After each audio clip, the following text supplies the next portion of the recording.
चाळीत साठवलेल्या कांद्याचा चिखल, शेतकऱ्यांच्या डोळ्यात पाणी, उकिरड्यावर फेकून देण्याची वेळ। येवला तालुक्यात गेल्या काही महिन्यांपासून सुरू असलेल्या सततच्या पावसामुळे शेतकऱ्यांनी मेहनतीने चाळीत साठवून ठेवलेला कांदा सोडून गेला।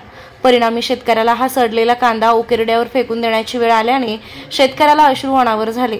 येवला तालुक्यातील पिंपरी येथील बालाजी गुंड या कांदा उत्पादक शेतकऱ्यानं आतोनात कष्ट करून कांदा पिकवला आणि बाजारभाव चांगला मिळेल या आशेनं चाळीत साठवून ठेवला होता।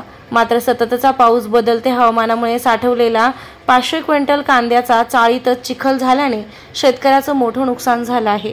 माझे नाव बालाजी साहेबराव गुंड, राहणार पिंपरी, तालुका येवला, जिल्हा नाशिक।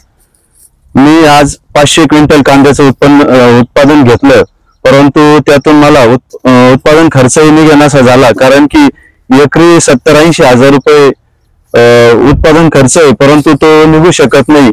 अक्षरशः 2 महिने चाललेल्या रिपरिप पावसामुळे कांद्याचे फार आतोनात नुकसान झाले।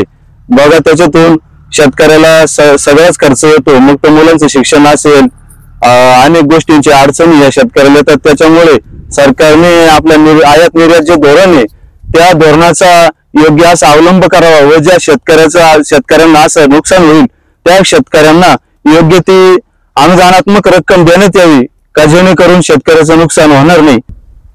आज माझा चाळीत साठवलेला जो 500 क्विंटल कांदा आहे तो मी सर्वच कांदा उकिरड्यावर फेकून दिलाय। त्यामुळे मला इथून पुढे नेमकं पीक घ्यावं कोणतं? आता कांदे लावणं तर मी बंदच करणार आहे, परंतु पीक घ्यावं कोणतं आणि त्याच्यासाठी भांडवल उपलब्ध करायचं कुठून, हाही प्रश्न आता आमच्या पुढे निर्माण झालेला आहे। या खराब झालेल्या कांद्यातून खूप वाईट परिस्थिती शेतकऱ्यावर आलेली आहे।